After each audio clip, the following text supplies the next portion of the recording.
Welcome back to my channel. I know it's been a minute since I've did one of my ever so needed motivational videos. So today I decided to come and do a video on it's okay not to be okay. One thing about it, I have not been okay. Honestly, life has been kicking my ass, y'all. But at the same time, I'm pushing through and I'm persevering, I'm praying, and pretty much I'm doing the best, that I can. The grieving process is so unpredictable. One day you think you got it all together, and then in that same day, everything is falling apart. They say take everything, one day at a time, but actually, when you're grieving, you have to take everything 1 minute at a time, so to speak. But, I have come to realize even more so now that it is okay not to be okay. Mentally, I have been exhausted dealing with the death of my nephew and great nephew and my husband back to back. And life is very different for me right now. And that's okay. That's okay. I have to put the happy face on. I have to put the strong face on and keep going and keep pushing every day because I got people dependent on me. People that I help, people that I care for. So, mental exhaustion is real, y'all.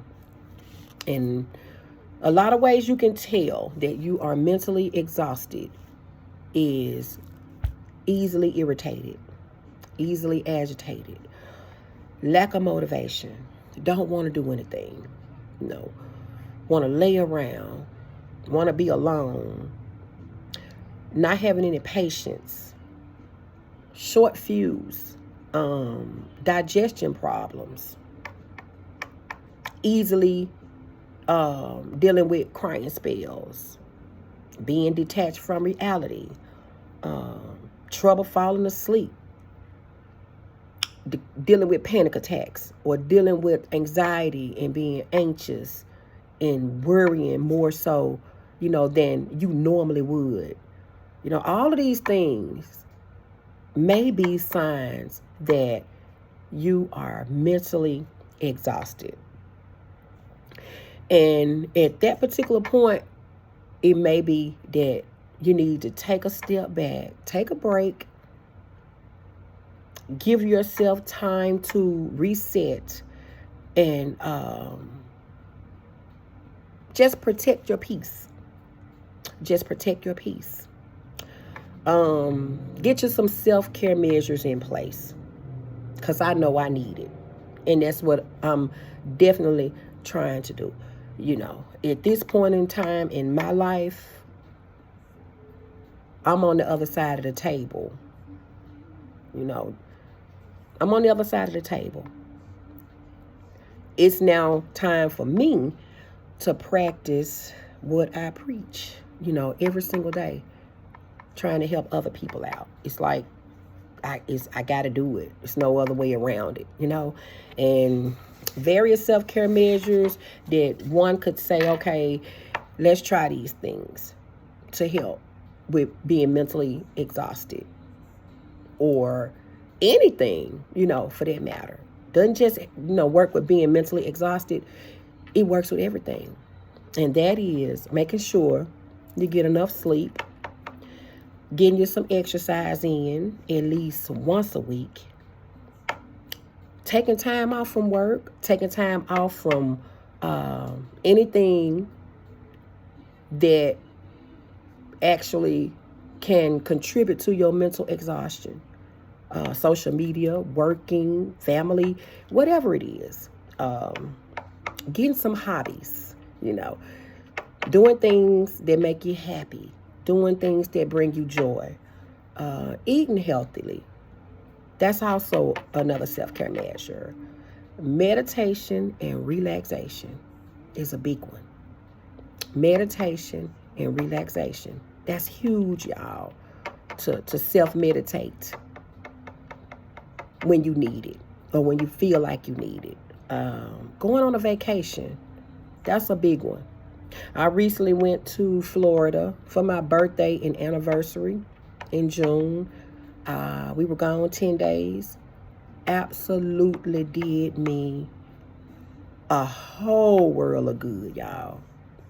To get away, get in a different environment, get in a different setting, and just relax. Do fun things. Take my mind off of the grief and the pain.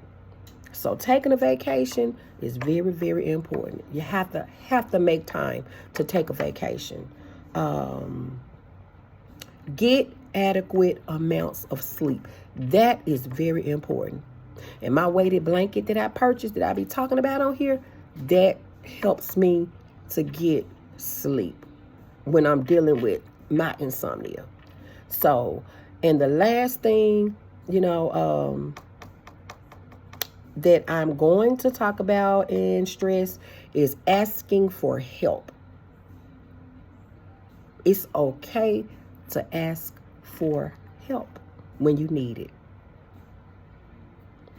With these deaths that I recently, and I'm talking about very recently, since April, back to back, that I have been dealing with, I thought that I could grieve through this process myself and work through it myself, pretty much like I did with my mom a couple of years ago.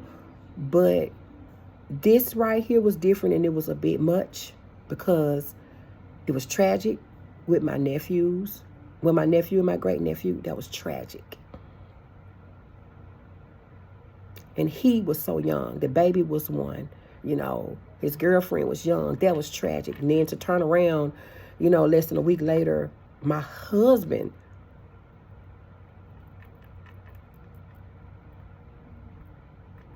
gets sick and pass. The way, it happened with him so sudden and quick. I can't do this one by myself. So I had to break down and say, I need some help. And I had to be okay with asking for help because I've always been the help.